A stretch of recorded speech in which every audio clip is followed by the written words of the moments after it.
Hey y'all, what's up? How are you doing today? It's been a minute since I've done a video on this channel, and I finally have some more time to actually start doing more videos here, so I'm going to take advantage of that. For now, for today, there's a certain thing I want to talk about. There's this show on Netflix called Q-Force. It's a queer spy comedy, really like the first real like queer animated adult show. Honestly, to me, it's very good. If you want to hear my full thoughts about it, like there's an eye up in the corner. One of these corners, I don't remember which. But as for me, I did like the show. I honestly looked at it like queer equivalent of Black Dynamite. That's what it really felt like with all the gay culture references and everything about it. But I remember seeing the trailer to the show at first and just like the flood of not even subtle, just blatantly homophobic comments just all over about the show with the weirdest and just most ridiculous takes, in my opinion. And even now today, with just like random clips of the show online, you'll still see people just like saying like this show is terrible even though they haven't watched it, and they'll freely admit they haven't watched it, which is not even just that, the amount of queer people that just like denounce the show, for lack of a better term, because like I've looked around at a lot of different reviews on YouTube from certain people, and like some people they like the show and they make it very clear they are ecstatic about it, but most of them, like, they all have the same vibe of like they were going into it expecting to hate it and were surprised that they didn't. Look, while I understand people's reasoning, I feel like a lot of people just didn't give the show a full chance because of a lot of reasons. Some of the critiques and just takes about the show that were just thrown around and still are online is, it just doesn't sit right with me, and I kind of just really want to like talk about it. I'm not gonna try and convince anybody that already wasn't gonna watch the show to watch it. Like, look, I don't give two fucks, and honestly, like all the clips that they seemingly just keep watching the damn selves online, look, they'll probably go look at the show the damn selves anyway. I don't care. But I do want to address certain things in particular: the trailer, the pre-action, because the show didn't actually come out yet and you can't judge a show based on a trailer. But I also want to just talk about like the idea of representation in general and like what it's honestly supposed to mean and why it's important. Spoilers ahead, because I am going to need to give context for some things, but yeah, let's go.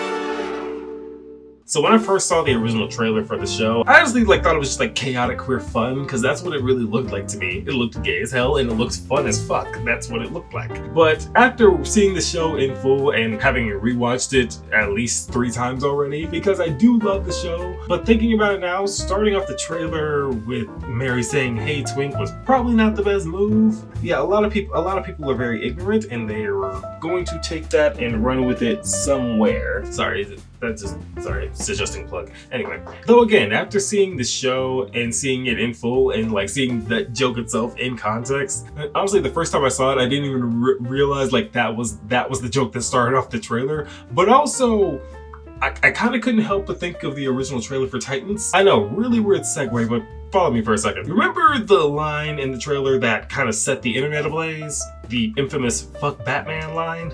Fuck Batman. I remember thinking the exact same thing as everybody else when I first heard that, but I was still gonna watch the show because 1, I'm a fan of DC Comics, and 2, I watched Teen Titans as a kid, so of course I was going into it for that reason, like many people were. Yes, I was making this comparison between the shows in my head, but then I watched the show, and that, like, the whole context of it is like these goons aren't taking him seriously because he's not Batman, and they figured they could take him out pretty easily, and they're wrong. They're very, very wrong. Like, seriously, anybody that thinks they could take one of the Robins, please remember, all the Robins were trained by Batman, so like, plus they likely have gotten their asses kicked by Robin at one point in time anyways. I don't know why the fuck they think they would be able to, but anyway, Dick was just pissed that they weren't taking him seriously because he wasn't Batman, hence the line, "fuck Batman." The line in context makes a lot more sense and honestly like has a lot more weight to it. Many people were complaining, saying that was out of character or it's inaccurate to how Robin would act, even though that is kind of how it did go in the comics when Robin was fired. Then all the stupid racist comments towards Anna Diop for playing Starfire, which in and of itself is another problem. But the main thing was that many of the people that were complaining because they were comparing it to a cartoon that they saw when they were kids. Even though the show's not called Teen Titans, it's called Titans. Like, none of them are teenagers. Well, minus Rachel and possibly Garth. It's weird. But yeah, for the most part, this was a show made for adults. It was made with an adult audience in mind and made for adults. I bring that up for another point that I'll go into a little bit later, but like, there's still just a lot of people that are online just bad-mouthing the show, having not seen any of it, and it's just giving the show a much harder time than it actually needs, even after about a year. Many of them are saying this mostly because they look at a few clips online and say, I've seen enough, which, yeah, sure, anybody that's ever said that has made good decisions. Look, you can have an opinion all you want, just make it an educated one. We live in a day and age of information. We have computers in our pockets. Like, come on. All you're doing is spreading misinformation and adding to the unnecessary pile on that the show received in the first place. So like, even from those who have seen it, many of the responses that I saw were essentially like, it wasn't as bad as they thought it was going to be, which, I mean, that's kind of a backhanded compliment, but sure. But any complaint they had was also just tied to one common thread. Twink. This guy right here. Again, I have a whole other section specifically that kind of focuses on Twink, but as for my previous point, that leads into this.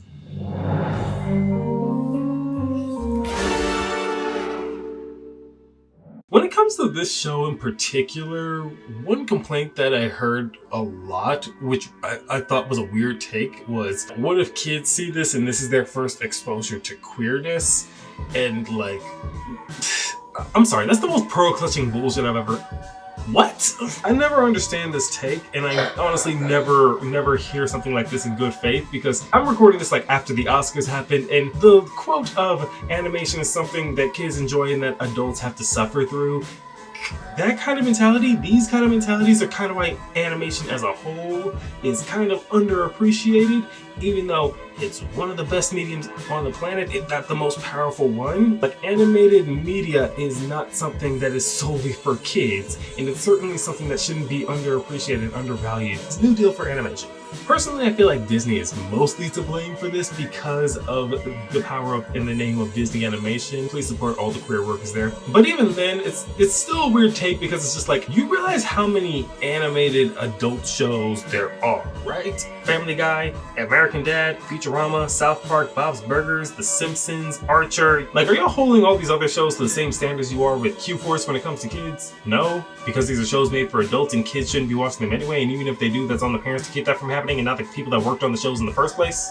It's not like any of these shows actually handle the topic of queerness that well to begin with. Well, okay, well, actually, I will give American Dad some credit. They do have an actual gay couple in their show that they often use to teach Stan a lesson. For example, there was an episode where Stan tried to argue that they shouldn't be able to adopt a child because baby needs both a mom and a dad in the home, only to have his heteronormative beliefs about parenting thrown back at him as when he meets a lesbian couple who have two kids that he sees bickering like normal children and realizes, oh, wow. We are normal kids, you moron! They're normal kids, because that's what they are. They handled that in a very mature way for an adult audience. Hell, kids could watch that same episode and possibly come away with the same lesson. I should know because I was one of those kids that should not have been watching during that time. But even still, the idea in the comparison itself is just weird to me, because like, what exactly are we comparing Q-Force to when we're making this comparison of representation?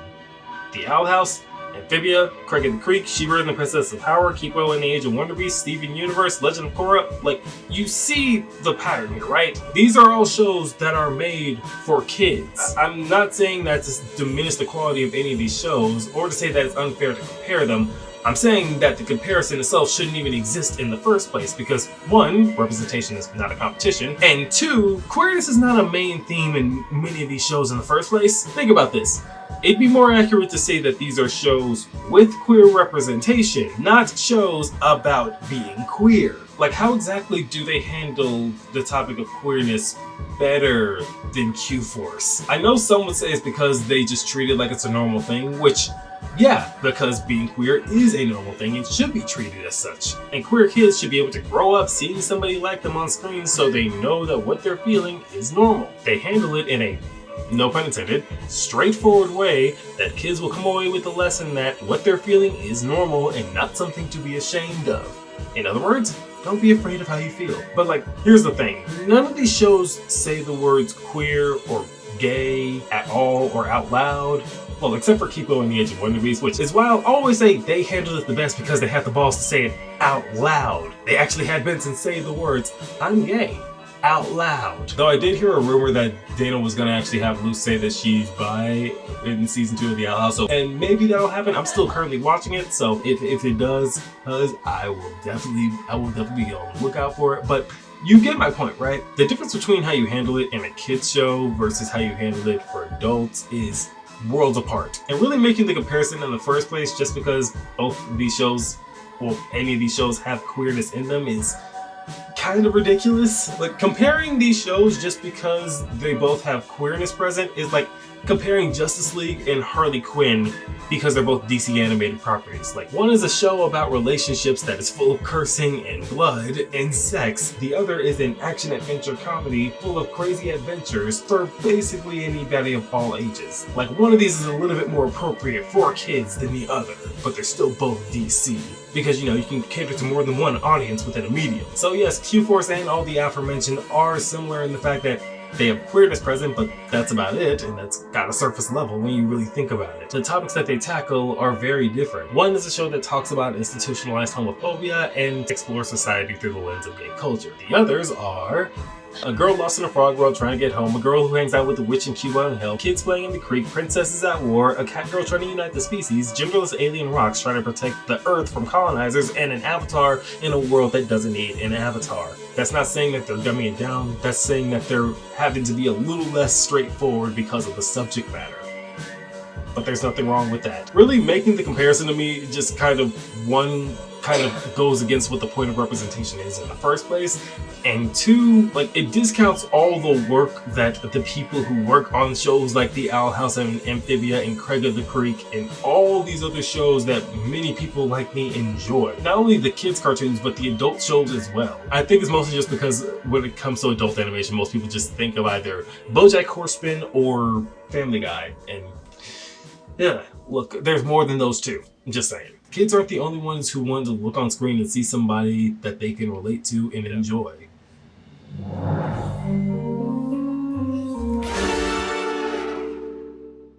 So remember that section that I said was mostly going to be about Twink? Yeah, that section is now. Twink was one of the main problems that a lot of people seem to have with this show, mostly contributing like a lot of the faults to the show to his mere presence. Some even saying like if you just tweak Twink, wow, that's sounded weird. Some even saying if you change Twink a little bit, then like the show would be better for it. And it's like,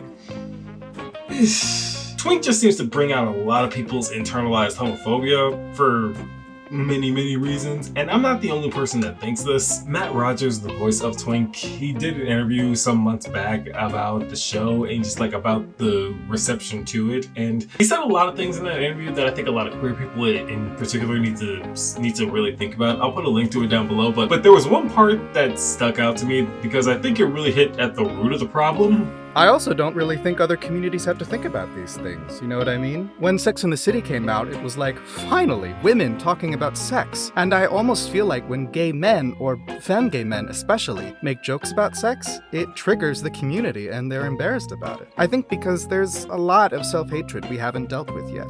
Personally, for me, I don't look on our screens and see a lot of gay relationships that aren't two masked guys. I just don't. And I just think we've been trained to be comfortable with wanting to see ourselves in a masked way or played by straight people, which is messed up. And I think that it's caused us, in receiving queer comedy, queer art, to be just a little too hard on things and not be very accepting. Twink is an effeminate gay guy, he is a drag queen, he's extra as hell, but there's nothing wrong with that. Look, regardless of how you reacted to Twink, you reacted the way you did because We all know somebody like Twink. I knew people like Twink in high school and in college. Like, what exactly is wrong with having a character like Twink on screen? Like, is it because his name's Twink? No, that's not his name. Spoilers, his name's Sebastian. Here's a few other minor spoilers about Twink. He uses his skills as a drag queen to be a master of disguise. He used to be in the circus as a kid. He's incredibly athletic, a great actor, a dancer and singer, and a good friend. Yes, he's very extroverted and outwardly queer, but there's nothing wrong with that. This is a show about queer people for one, so I don't know why people have a problem with that to begin with, because that's like, seriously, that's ridiculous. But two, he's not the only example of gay men in this show. Like, the main one is Mary, the main character. In fact, all these characters are very, very much drenched in queerness to some degree. Honestly, they're all kind of walking stereotypes in some ways, but like, there's nothing wrong with that. Really, if you're thinking about that, that's really just looking at them on the surface, like a lot of people did when they saw Twink. Also, think about this for a second. If your first introduction to a character like Twink was not as like the butt of a joke of some kind that you heard sometime earlier in your life, would you be as hard on him as a character? Part of the reason that representation is important is because when you see yourself in a positive light, as opposed to, say, the butt of a joke or something constantly being ridiculed, it affects your self-esteem. Not only that, it affects how you think the world will see you. Twink's mere presence seems to just bring out a lot of personal issues that a lot of people have, and really, he shouldn't. Like, if there's one word I'd use to describe Twink, it's confident. He is 120% himself at all times and does not turn it down for anyone. He is very well aware of who he is and he's proud of it. Hell, he is a walking definition of pride. I wish I had his self-esteem, but like, even then, that personality like covers up a lot of issues that he has personally as well. He is a very deep character. Really, all of them are, and there's a lot of love and care and pride put into this show, especially behind the scenes in the creation of it.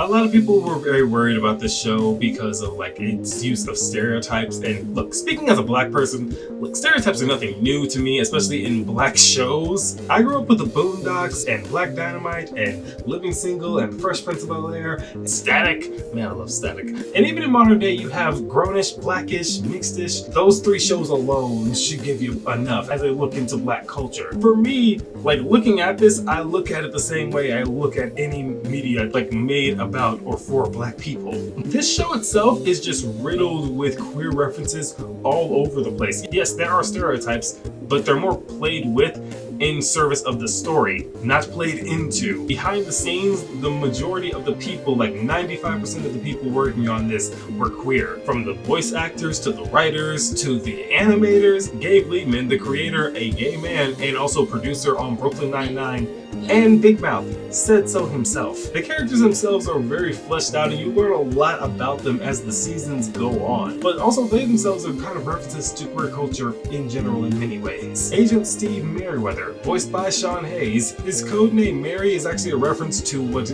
old gays would actually call each other back in the day as a sign of acknowledgement. Also, it was also used by homophobes as a slur towards them, so in a way it's kind of acting as a reclaimed slur in the show. This show starts out in 2011 during the time of Don't Ask, Don't Tell, and essentially Mary outs himself to his graduating class after he's named valedictorian, to which his valedictorianship is promptly taken away from him, and then he's shipped off to West Hollywood and basically not given an assignment at all for over a decade. Basically, they realized they couldn't fire him, so they just shuffled him off over here to be with the rest of the gays, essentially. Without going into heavy spoilers, Mary essentially put his personal life on hold for a job that never gave him an opportunity. He put this job before his family, before any relationship. He hasn't really had any relationships. Not to mention he's kind of been unplugged from his own community because he's just been so dedicated to trying doing this job. Though as the show goes on and like he actually does get to do like more missions and operations and things, kind of like learns how to like navigate relationships and also like dating in certain ways. Not to mention just getting back in touch with the community that he's kind of been around but not been a part of since he's been here. Unbelievable. I'm just trying to do what's right. I'm a gay Samaritan. He gets, I wouldn't say more unlikable as the season goes on, but I'd say more flawed. He makes a lot of decisions throughout season 1 that really come back to that, put personal life on hold for a job that never gave him an opportunity. So now that he has one, he's kind of trying to milk it and do whatever he can to provide for his crew, because that's really all he's wanted to do. He's wanted to do his job and provide for his crew because he sees the potential in him the way that V saw potential in him. Really, this kind of turned him into a bit of a workaholic, honestly, but like, he's really good at his job, and like, that's all he's really wanted to do. In some aspects, you can really kind of understand it, because like, he was just never given a shot, and now he's gonna do whatever he can with the shot that he's been given. Deb is voiced by the amazing Wanda Sykes, and her name is actually a reference to the movie Debs. Deb herself is a Navy veteran and a kick-ass mechanic. She's also unique among the Q-Force crew, where she's the only person not only in a relationship but married. And she very much makes it clear a lot of the time that she will drop this job for her relationship with her wife. Mild spoiler, there is a point where her wife Pam does find out that she's a spy, but she's all on board with it, and they're gonna work it out. Really, like, they have a very healthy and wholesome relationship, and you kind of love to see it. She's really the one that's giving Mary relationship advice at times. She's the one who really encourages him to like find somebody and find people, because like, he really needs a fucking man. I say this with love. You need a fucking man. She's incredibly skilled, she's incredibly confident, she's incredibly passionate, and she also has 16 dogs. Yeah, 16 dogs. I honestly love it. Twink, voiced by Matt Rogers. As I said before, he's a drag queen, he's a master of disguise, he's extra as hell. After the whole La La Land thing, I was actually hospitalized. He's also the one that you'll see throwing around the most quips. If I could make a comparison, I'd say he's like Peter Parker almost. He's one of the youngest members of the Q-Force crew, alongside Stat, who we'll get to in a second. He's probably my favorite character in the show. We don't find out a lot about his backstory, but we do find out that he was in the circus when he was younger, and he's also the son of 2 Cirque du Soleil performers. Like, for real, wow.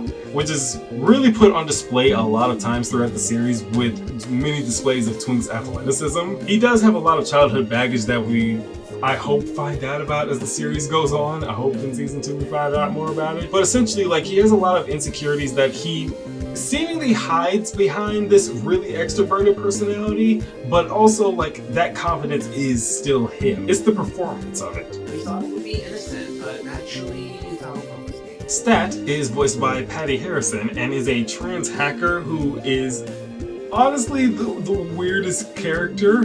She's mainly here because she kind of has to do what Mary says, or else she'll go back to jail. Technically, I have to do everything you tell me to, or I'll go back to prison. Why was she in jail? I don't know. She has some of the wildest lines in this entire show, and probably the weirdest and most wholesome storyline. At one point in the series, she gets a hold of this robot and essentially frees the AI, and it turns into a character named Jacqueline Box, and they have a sort of mini relationship as the series progresses. It's so weird and funny and wholesome. It's like her, basically.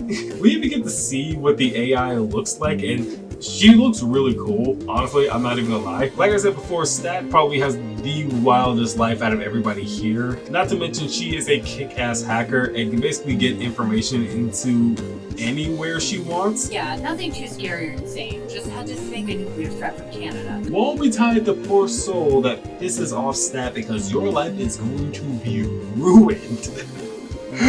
Oh man. But you not only have them, you also have V, voiced by Laurie Metcalf, who is the highest ranking woman in the AIA, as well as the handler for Q-Force. David Harbour voices the character Buck, who is the person who was essentially given Mary's valedictorianship after he was screwed out of it, as well as kind of the hugest douchebag that Mary knows. He's such a bro. He's such a bro. There's also Niecy Nash, who voiced...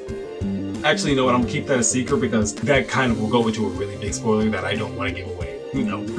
Like I said before, the vast majority of the people who worked on the show, writers, voice actors, animators, were queer. Many of them, including people that I follow, were unfairly harassed for like working on this show because like many people just made stupid assumptions about it. But this is literally a show made by queer people for queer people. Again, this show just oozes pride. They live in West Hollywood, they go to a country that's essentially hosting what is Eurovision. The leader of said country is a whole Princess Diaries reference and voiced by Stephanie Beatrice. Hey bitches, Visa tight. Again, there's a Her parody, there's even a Brokeback Mountain parody. Actually, Speaking of the Brokeback Mountain parody, that highlights another thing in particular about this show that I kind of love. This show is really mature with a lot of its subject matter, and one thing that they just like handle well and like very freely is just nudity. Like, I've never seen this many naked bodies in an animated show, especially like full frontal nudity. In the very first episode, you have these two Norwegian tourists who are essentially renting out Mary's house like an Airbnb, and they make a point to draw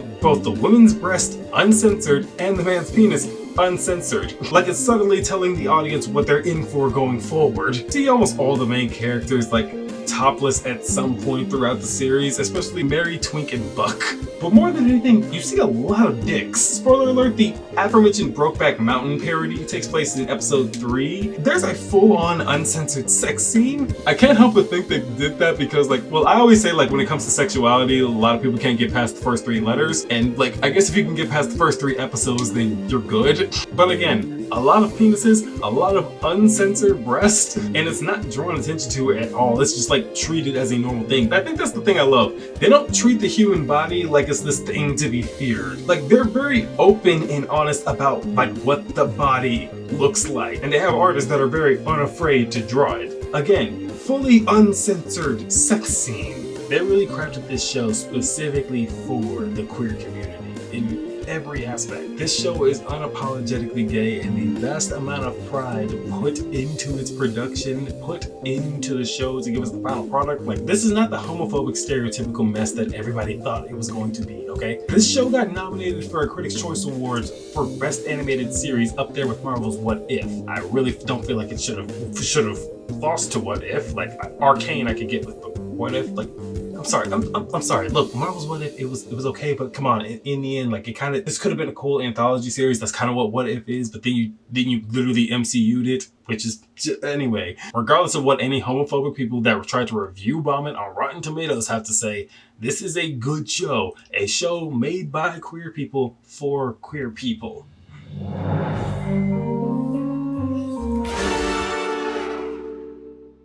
Look, I'm black and I'm queer. I realize how much representation really means to just in general. As a kid, my favorite show growing up was Static. That was a show that was fought very hard for in order to make happen. Dwayne McDuffie, pioneer of the comic book industry, created Milestone Media from DC, created the first black-owned comic book label, and the biggest hitter, Static, who went on to have his own animated series. When I was a kid, that show meant a lot to me growing up. There weren't a lot of animated shows with black main characters, especially for kids, on TV during that time. So like, Static was a real game changer for me, especially. And then as I got older, I started appreciating shows like Black Dynamite and Boondocks more, especially for the commentary on black culture and just as well as just like being really entertaining. I look at Q-Force the same way. There isn't really another show out there that's tackling institutionalized homophobia or just exploring society through the lens of gay culture. This is a show that is the first of its kind, and like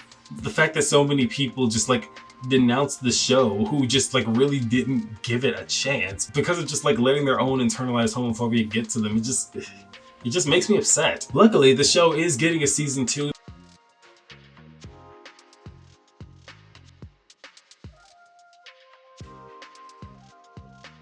And so I just want to say, like, congratulations on being a part of that. I feel like that show is going to be a cult hit. I feel like I watched it like I was like, this is Strangers with Candy. The people that loved it really loved it. And the good news is it will always be on Netflix. It did not get a second season, but you know what? I feel like the fact is it is out there and it exists. And this is where it speaks to the representation. Like, someone like your writer's assistant can watch it and be like, that's the kind of thing I want to do. And that's why it's important. You know what I mean? We didn't have that. I've watched it twice now. I do not, and I'm telling you, I don't watch television. I don't watch anything. I've now watched it twice. I've watched it once. I always do this thing when I really love something, and I did this with Magic Mike XXL.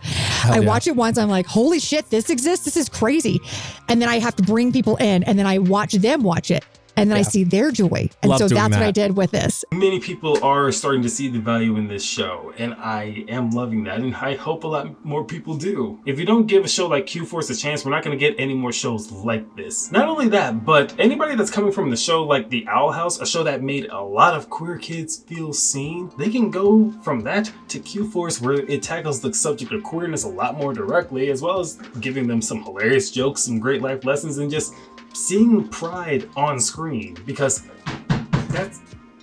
because that's important. Representation shouldn't stop at kids. Representation means representing the world around you in every aspect. Q-Force is great representation. It's chaotic, wholesome, unapologetically queer fun. And if you're willing to give the show a chance, I highly recommend it. But hey, that's mostly my thoughts. Really all I wanted to talk about, like, I really just wanted to like bring some positivity towards this show, because like this is such a really good show. This is a really good show, and just like, man, the amount of people that just are missing out on it, it's kind of sad. But anyway, comment down below, tell me what you think. Don't forget to like and subscribe. I'll see y'all later. Goodbye.